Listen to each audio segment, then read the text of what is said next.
Assalamualaikum warahmatullahi wabarakatuh. Alhamdulillahirrabbilalamin. Salatu wassalam ala Sayyidina Muhammad wa ala ali Sayyidina Muhammad.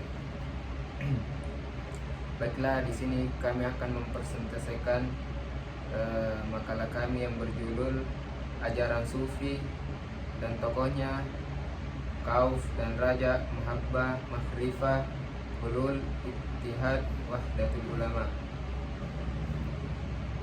Dan di sebelah saya adalah pemateri pertama atas nama Muhammad Ibrahim. Dengan waktu dan tempat dipersilakan. Baik, terima kasih kepada moderator. Langsung saja kita masuk ke pembahasannya, yaitu pengertian ajaran sufi. Secara bahasa tasawuf berasal dari kata safa yang artinya suci, dan sufi adalah orang yang disucikan. Kaum sufi berusaha menyucikan diri mereka melalui ibadah, terutama dalam sholat dan puasa. Tasawuf atau sufisme adalah ilmu untuk mengetahui bagaimana cara menyucikan jiwa, menjernihkan akhlak, membangun zahir dan batin, serta untuk memperoleh kebahagiaan yang abadi.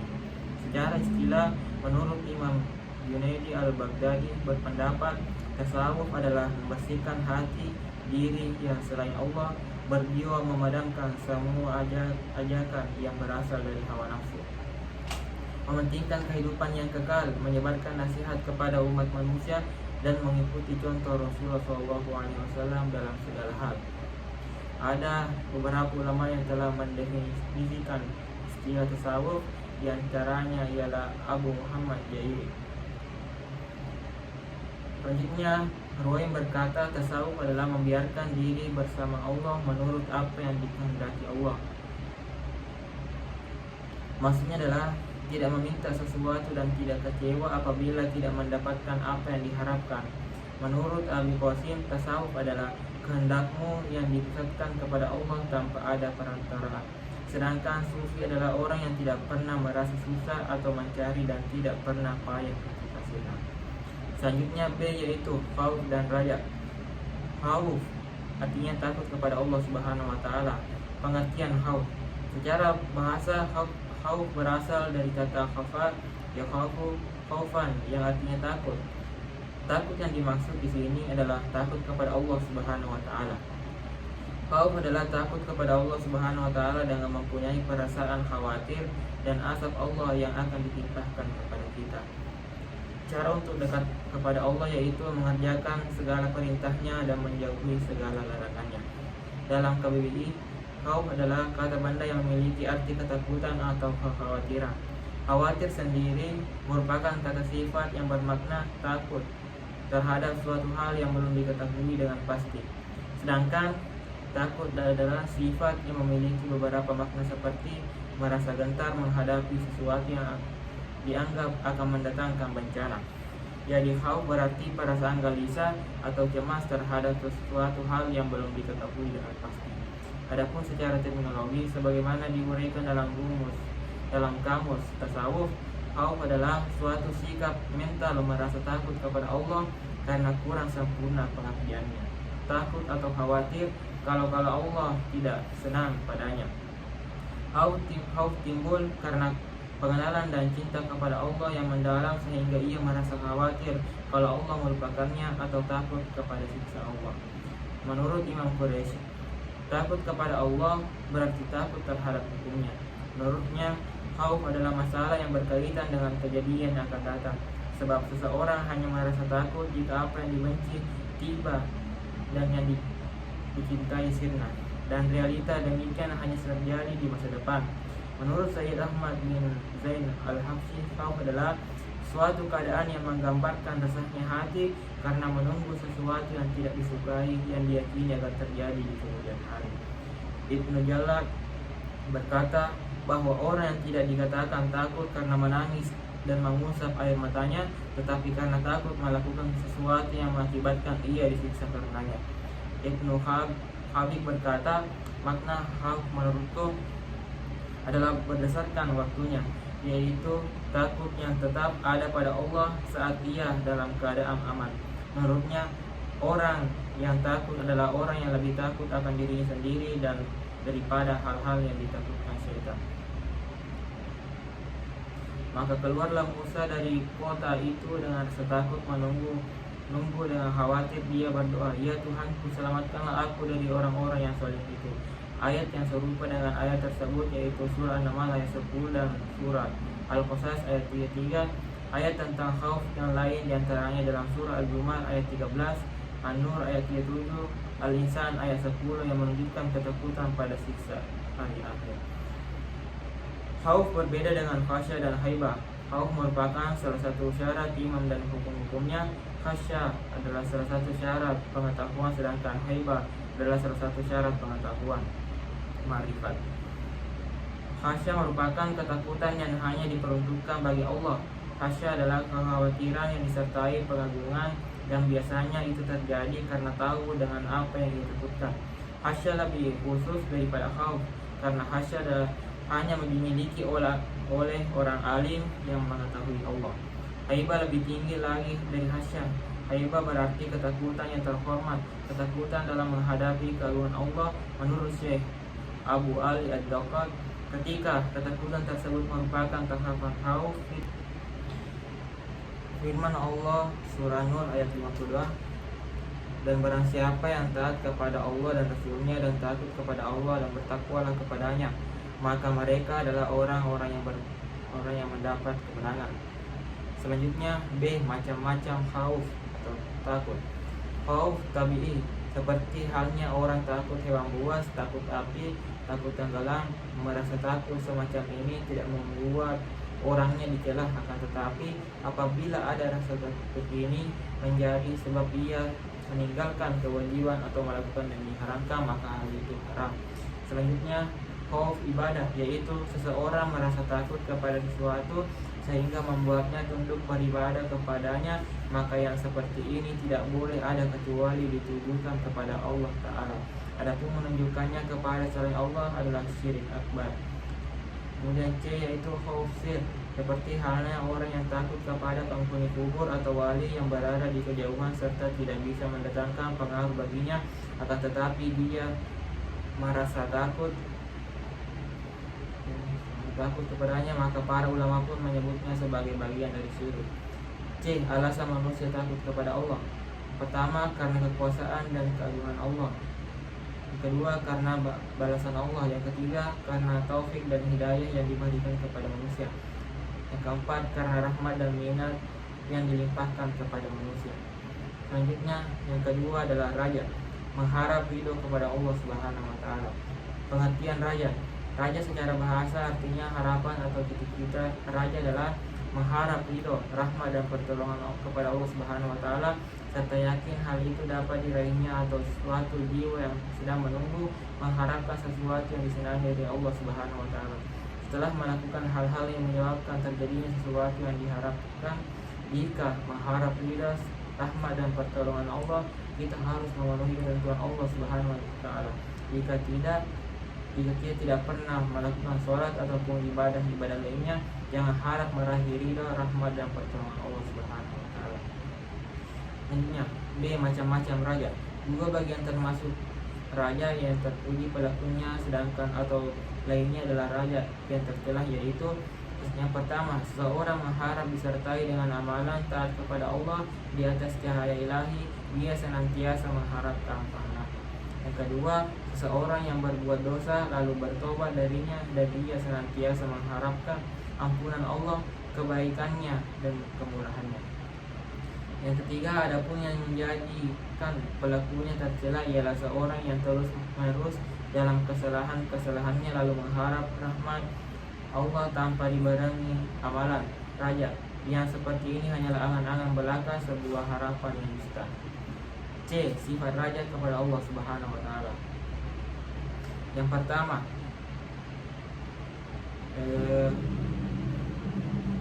optimis.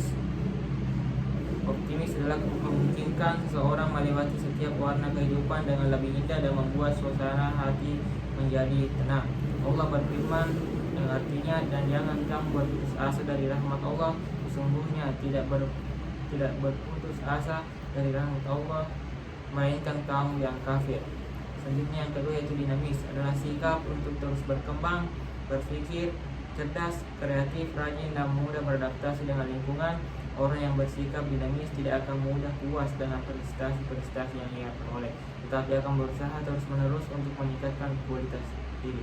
Rasulullah SAW bersabda, yang artinya, bekerjalah kamu untuk urusan dunia seolah-olah kamu akan hidup selamanya, dan bekerjalah untuk akhiratmu seolah-olah kamu akan mati esok hari. Selanjutnya bagian D akan dilanjutkan oleh sahabat Ferry. Dengan hormat dipersilakan. Bagian saya akan melanjutkan makalah dari sahabat tadi. Bagian D, faktor-faktor dalam raja. A. Selalu berpegang teguh kepada tali agama Allah, yaitu agama Islam. B. Selalu berharap kepada Allah agar selalu diberikan kesuksesan dalam berbagai macam usaha dan mendapat ridha darinya. C. Selalu merasa takut kepada ancaman dan siksaan Allah di hari kiamat kelak. D. Selalu cinta kepada Allah Subhanahu wa Ta'ala. Bagian E, hikmah raja. Menciptakan prasangka baik, membuang jauh prasangka buruk. B. Mengharapkan rahmat Allah dan tidak mudah putus asa. C. Menjadikan dirinya tenang, aman, dan tidak merasa takut pada siapapun kecuali kepada Allah. Dapat meningkatkan amal soleh untuk bertemu dengan Allah Subhanahu wa Ta'ala, dan dapat meningkatkan jiwa untuk berjuang di jalan Allah. Dapat meningkatkan kesadaran bahwasanya azab Allah itu amat pedih sehingga harus berpacu dalam kebaikan. Dapat meningkatkan rasa syukur atas nikmat yang telah diterimanya, dan dapat menghilangkan rasa hasud, dengki, dan sombong kepada orang lain. Dapat meningkatkan rasa halus untuk mencintai sesama manusia dan dicintainya. Baik khauf maupun raja merupakan dua ibadah yang sangat agung. Bila keduanya menyatu dalam diri seseorang mukmin, maka seluruh aktivitas kehidupannya akan menjadi seimbang. Dengan khauf akan membawa diri seseorang untuk selalu melaksanakan ketaatan dan menjauhi perkara yang diharamkan. Dengan raja akan menghantarkan dirinya untuk selalu mengharap apa yang ada di sisi Allah Subhanahu wa Ta'ala. Bagian C, ma'rifat. Ma'rifat dan mahabbah dalam tasawuf. Pengertian mahabbah secara bahasa berarti cinta. Hal ini mengandung maksud cinta kepada Allah Subhanahu wa Ta'ala. Sedangkan menurut pendapat dari sebagian sufi, cinta adalah kecenderungan hati kepada sesuatu yang diinginkan serta disenanginya. Menurut Al-Ghazali, cinta adalah suatu kecenderungan terhadap sesuatu yang memberikan manfaat. Mahabbah adalah ajaran tasawuf Rabiatul Adawiyah yang menekankan perasaan cinta kepada Allah sedalam-dalamnya. Pengertian cinta menurut Rabiatul Adawiyah adalah sebagai berikut. Yang pertama, memeluk kepatuhan kepada Tuhan dan membenci sikap melawan kepadanya. Selanjutnya, berserah diri kepada Tuhan. C. Mengosongkan hati dari segala-galanya kecuali dari zat yang dikasihi. Menurut Sunnu al-Misri, mahabbah adalah mencintai apa yang dicintai Allah, membenci apa yang dibenci Allah, mengerjakan apa yang diperintahkan Allah, dan meninggalkan sesuatu yang akan membuat kita jauh dari Allah. Tidak takut pada siapapun selain Allah, bersifat lembut terhadap saudara dan bersifat keras terhadap musuh-musuh Allah, dan mengikuti jejak Rasulullah dalam segala hal. Selanjutnya bagian kedua, pengertian ma'rifat. Ma'rifat berasal dari kata arafat yang berarti mengetahui atau mengenal sesuatu, dan apabila dihubungkan dengan pengalaman tasawuf, maka istilah ma'rifat berarti mengenal Allah ketika sufi mencapai makam dalam tasawuf. Dalam arti sufistik, ma'rifat diartikan sebagai pengetahuan mengenal Tuhan melalui hati sanubari. Ma'rifat menurut Al-Ghazali ialah keinginan untuk mengenal zat, sifat Allah serta menetapkan sifat kesempurnaan bagi Allah Subhanahu wa Ta'ala.